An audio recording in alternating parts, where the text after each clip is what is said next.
राधे राधे मित्रों, मैं आचार्य भरत कृष्णदास आप सभी का स्वागत करता हूं अपने YouTube चैनल मेरा सांवरिया सरकार में। मित्रों, आज हम बात करेंगे शुक्रवार के व्रत के बारे में।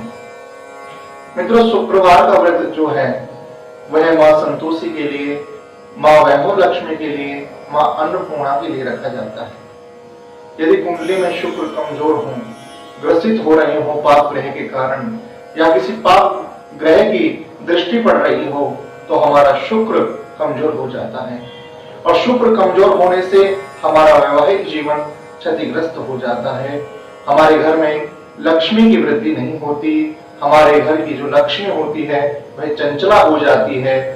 आती तो है लेकिन खर्च भी उतनी ही जल्दी हो जाती है। तो इसके उपचार के लिए हम शुक्रवार का व्रत रखते हैं। माँ वैभव लक्ष्मी के व्रत के बारे में मैं पहले ही एक वीडियो बना चुका हूं, जिसे आप डिस्क्रिप्शन बॉक्स में जाकर के देख सकते हैं। और आज मैं आपको बताऊंगा कि शुक्रवार का व्रत हमें किस प्रकार रखना चाहिए, उसके क्या महत्व है, इसकी क्या विधि है, किस तरह से इसका पूजन करना चाहिए, इस दिन क्या क्या काम हमें करना चाहिए और क्या क्या काम हमें नहीं करना चाहिए, इस दिन हमें क्या खाना चाहिए और हमें इसका उद्यापन कब करना चाहिए, कितने हमें इसके व्रत रखने चाहिए। तो आइए मित्रों, हम शुरू करते हैं। जैसा कि आप जानते हैं, मैंने आपको बताया है कि यह व्रत संतोषी माता का व्रत होता है। तो सर्वप्रथम हमें इस दिन, शुक्रवार के दिन, मैं आपको ये बताऊंगा पहले कि यह व्रत आप शुरू कब करें। बंधुओं, कोई भी व्रत होता है हमें उसको शुक्ल पक्ष में ही शुरू करना चाहिए। अमावस्या के बाद जब प्रथम शुक्रवार पड़ता है तो उस दिन हमें प्रातः काल जल्दी उठ करके स्नान आदि करके लाल वस्त्र पहने, मस्तक पर लाल चंदन लगाएं, रोली अष्टगंध आदि का आप चंदन लगा सकते हैं। उसके पश्चात आप घर के मंदिर में जाकर के एक सुंदर आसन पर माता संतोषी की प्रतिमा को स्थापित करें। उसके पश्चात पंच पूजन माता संतोषी का हमें करना चाहिए, स्नान आदि कराएं, चंदन लगाएं। चंदन लगाने के पश्चात बंधुओं, हमको माँ संतोषी को धूप दीप दिखा करके, पुष्पमाला अर्पित करके भोग लगाना चाहिए। माता संतोषी को गुड़ और चने का ही भोग हमें लगाना चाहिए। अब हम बात करते हैं कि इस दिन हमें क्या खाना चाहिए और क्या नहीं खाना चाहिए। बंधुओं, इस दिन हमें खटाई बिल्कुल नहीं खानी चाहिए। खटाई खाना तो दूर, हमें खटाई ना तो किसी को खिलाना चाहिए और ना ही खटाई को हाथ ही लगाना चाहिए। बंधुओं, इस दिन हमें खीर खा सकते हैं और अन्न एक बार ही खाना चाहिए।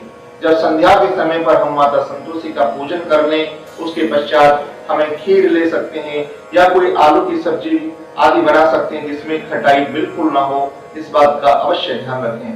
बंधुओं, माता संतोषी का पूजन में एक बात और आपको अवश्य ध्यान रखना चाहिए कि शुक्रवार व्रत कथा जो माता संतोषी को अति प्रिय है वह हमें अवश्य पढ़नी चाहिए। और ज्यादा से ज्यादा शुक्रवार माता संतोषी की जो कथा है, उस कथा की पुस्तक को हमें ज्यादा से ज्यादा दान भी करना चाहिए, ताकि इस व्रत को ज्यादा से ज्यादा लोग जान सकें। इससे माता संतोषी हमारे ऊपर सदैव कृपा बनाए रखती है।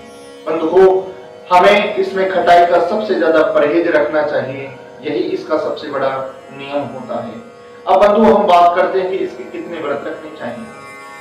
देखो, हम जब संकल्प करते हैं तो उस संकल्प में हमें यह निश्चित कर लेना चाहिए कि हमें व्रत करने कितने हैं। इसमें 11, 21, 41, 108 व्रत हम रख सकते हैं, या जब तक हमारी मनोकामना पूर्ण ना हो तब तक हम इसके व्रत रख सकते हैं। व्रत हमें हमेशा ही शुक्ल पक्ष से ही शुरू करने चाहिए। संकल्प लेते समय हमें हाथ में जल, बंधुओं, इसमें हमें पुष्प, चावल और हमें कुछ नैवेद्य हाथ में रखना चाहिए। नैवेद्य का अर्थ होता है कि कोई भोजन की सामग्री, प्रसाद हो गया या फल हो गया, वह हाथ में रख करके हमें संकल्प करना चाहिए। संकल्प की क्या विधि है, शास्त्रीय अनुसार यदि आप जानना चाहते हो तो डिस्क्रिप्शन बॉक्स में जाकर के हमारी संकल्प कैसे करें की वीडियो को आप देख सकते हो। अब बंधुओं, अब इसके पारण अर्थात इसके उद्यापन की विधि के बारे में हम जानते हैं। इसका उद्यापन हमें कैसे करना चाहिए। इसका उद्यापन करते समय हमें 9 या 8 की संख्या में लड़के, जो कि ब्राह्मण लड़के हों, उनको हमें निमंत्रण देना चाहिए। निमंत्रण देने के पश्चात हमें उनको सुंदर भोजन खिलाना चाहिए। इस भोजन में भी खटाई का प्रयोग न हुआ हो, इस बात का विशेष ध्यान रखें। भोजन कराने के पश्चात उनको हमें वस्त्र आभूषण आदि दान करने चाहिए।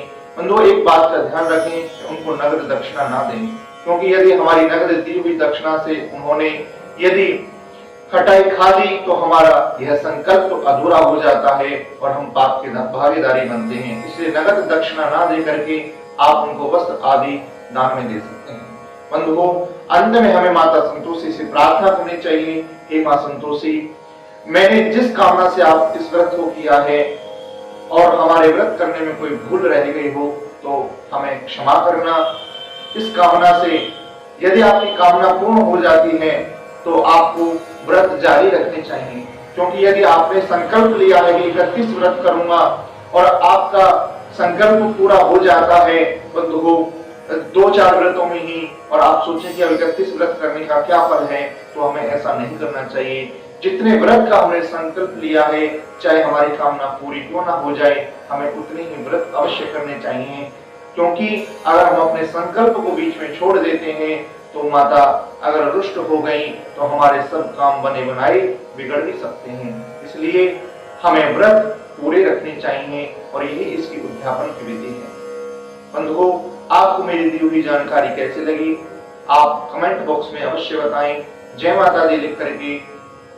और बंधुओं, यदि आपने मेरे चैनल को अभी तक सब्सक्राइब नहीं किया है तो प्लीज मेरे चैनल को सब्सक्राइब करें और ज्यादा से ज्यादा सनातन धर्म के प्रचार के लिए हमारे इन वीडियोस को शेयर अवश्य करें। जय श्री राधे।